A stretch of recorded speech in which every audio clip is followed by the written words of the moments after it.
All right. How we doing, seniors, with your last test tomorrow? I didn't want to just be gone the day and not be here to help you, so I'm just going to do a very, very quick run through the notes. Dr. Weiss will hopefully have this plugged in and ready to go here, as well as take you through a Quizlet later and help you as you guys kind of look at your quiz review handouts that you got last week Wednesday near the end of the hour. If you can find those, I'll have a few extras up there to be handed out to you. You could also get your notes out right now, or you could just take this in as we go through. But these are all things that you should have from this unit. But we'll be looking at the judicial branch tomorrow for our exam, and kind of just like everything else here, looking through your notes is a big, big key here. It is quite the key, and we don't try to fool you a lot. It's right out of your notes. As we look at the judicial branch again, our judicial branch is there to look at the law and apply the law to resolve disputes. This can be through criminal courts, civil litigation here, or if we're looking at where the Constitution applies for legislation, if it's constitutional or not, where we can resolve disputes. So with that, early on, our founders did not think the judicial branch would play that big of a role in our nation, but a big miss there. I think we're happy we have our judicial branch. It really is sort of that saving grace that isn't supposed to be political. It's not supposed to be partisan. It is there to really resolve our disputes, and obviously we can be a pretty ticky-tacky nation with Democrats says this, Republicans say that. And the judicial branch is there to resolve those disputes and really read off that Constitution as a very black and white, pun intended or not pun intended, way to resolve disputes. As we've looked here, we have local and state court systems. They're going to look at county local law deals here, and they're going to have what is called original jurisdiction. Again, that J word, jurisdiction, is who gets to say, who gets the time in the court to hear a case out. And usually those local state court systems here, whether it's circuit courts, issues like that we would take a look at, circuit courts, municipal courts, we'll get the first dab. That's where your juries are, right at the very bottom there, circuit, municipal courts. This is where your juries are at for circuit. We have a Rock County courthouse. If you ever have to serve on your jury, that would be in the circuit court setting. In the municipal court, which some of you maybe have some experience in right now, that's the lower grade, municipal courts.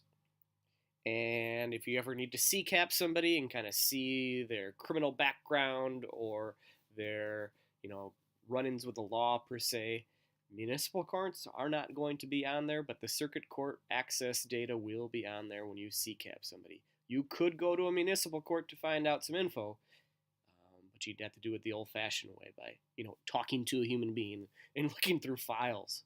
All right. At the state level, you also have your second level, the Court of Appeals. Again, you go from circuit court / municipal up to the Court of Appeals.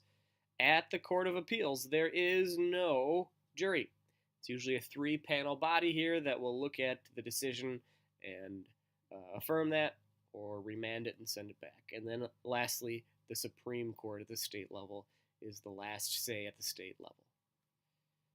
In Wisconsin, we elect our Supreme Court justices to 10-year terms. That's different from the federal Supreme Court, which are lifetime appointments or till retiring.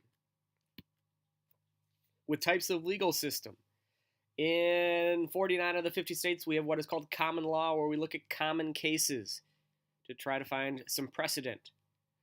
The only exception would be Louisiana, and they do civil law, where there's no binding precedents.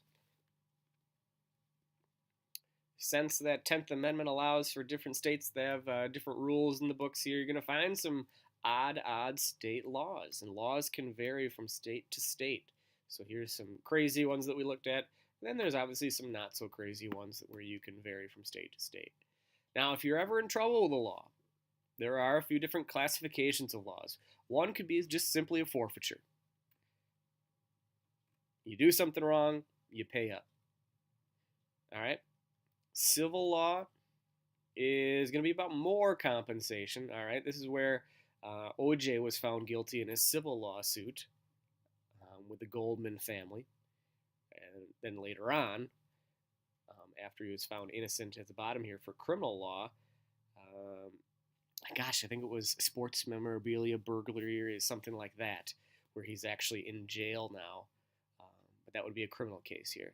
So again, OJ, the example we kind of talked in class, that murder trial for OJ, that was criminal law. Found not guilty. If the glove doesn't fit, you must acquit. Later on, he is found guilty for civil law. And then down the road, he gets into the trouble here, stealing sports memorabilia. And criminal law gets him that third time. All right. More examples for criminal and civil law are famous, maybe not famous, but what we like to see on TV with our courtroom dramas. Those are usually crime shows. And civil law is more of people going after somebody for money. And we saw with our McDonald's hot coffee deal, that's civil litigation. For criminal process, you have to be arrested, you're booked. And here's all of our things that we kind of labeled right there as far as the whole process here that we looked at for a criminal process. Hopefully you guys wrote some of those down when we were taking notes. Let's see here. If you ever have to appear in front of the court, whether to testify or to give your side of the story, that's called a subpoena. And if you get a subpoena, you have to show up for your court appearance. All right, some of the court decisions obviously are going to go on what the law says. And sometimes the legal views of a judge can be very broad, all right, where they will, paint very liberally or to decide to interpret law very, very broadly here. And then some judges will look at what does the law say, what are the common punishments, and that's the punishment that we'll have. All right. So with that, sometimes there'll be judges that are tougher on certain types of crime, whether if we have a case with, let's say, a DUI. Some judges are harder on DUIs than others. And then social conditions, depending on what type of area of the country we're at. If you commit a crime down in Texas, you might have some Texas judges that are tougher than a person up in, how about, Maine or Massachusetts. It kind of depends on some of your social conditions of where you're at. All right. With that, we're almost done here, ladies and gentlemen. I know it's so boring to hear your teacher when he's gone, but just want to review all these things here. So, easy back there, Kay Dyer. I know you probably have your head down. Rosenbrook, you probably got your head down. But I do appreciate you, Sam Fossil, for not having your head down. I'm just making some predictions here, folks. And if you're not even there, then I have swung and missed. But we're almost there. All right, with this, as we get into our federal court, and looking at last week, I know some of you weren't writing some of your federal court stuff down as you have your senioritis kicking in here. But when we look at this, our first Supreme Court Justice, John Jay, he left to become governor of New York. Really thought Supreme Court Justice might be a useless job. He swung and missed there. One of the first cases, though, that we should be familiar with is Marbury versus Madison.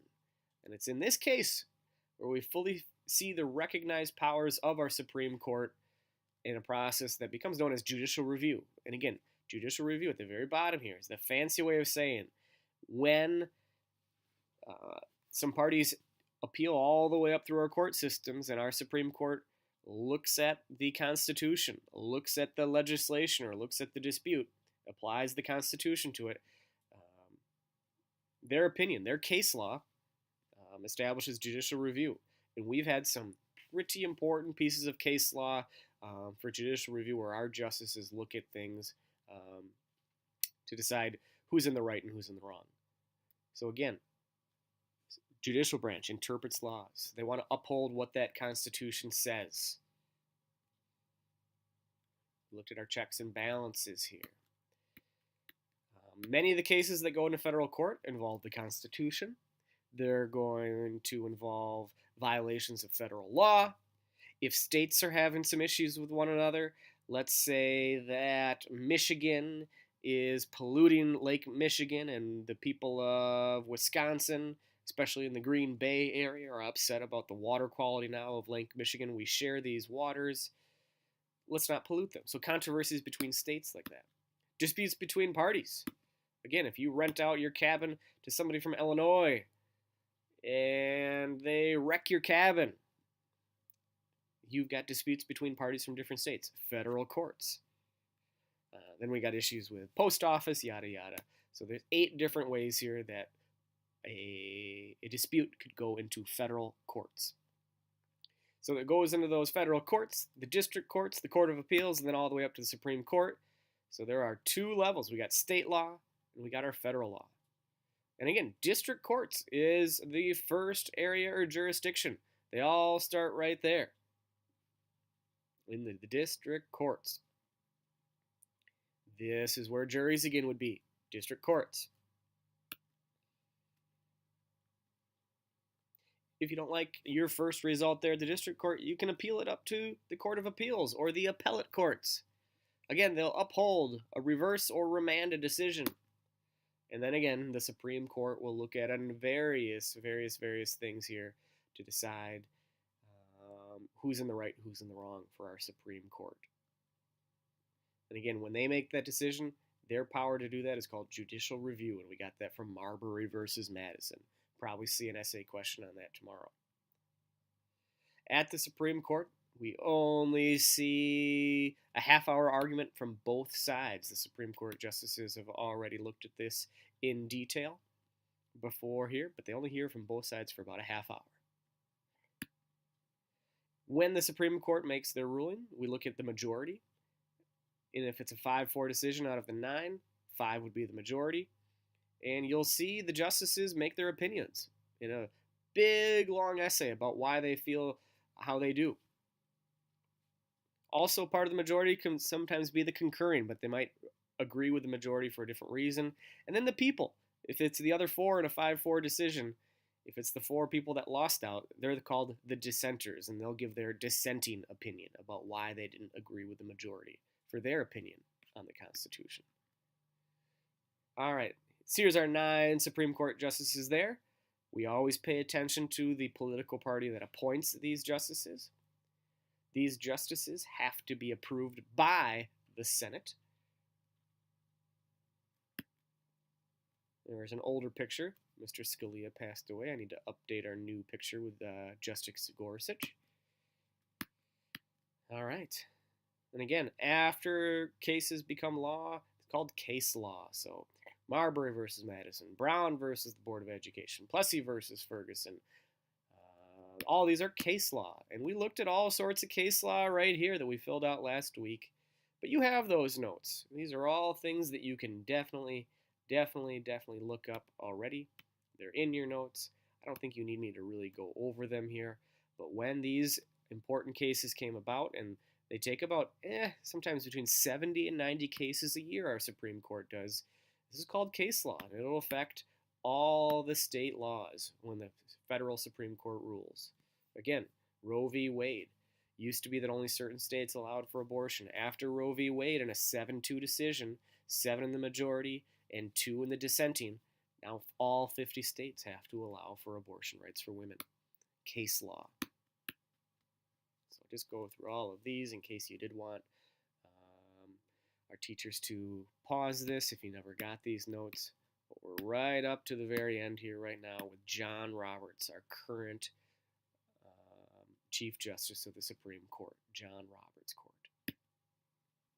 All right.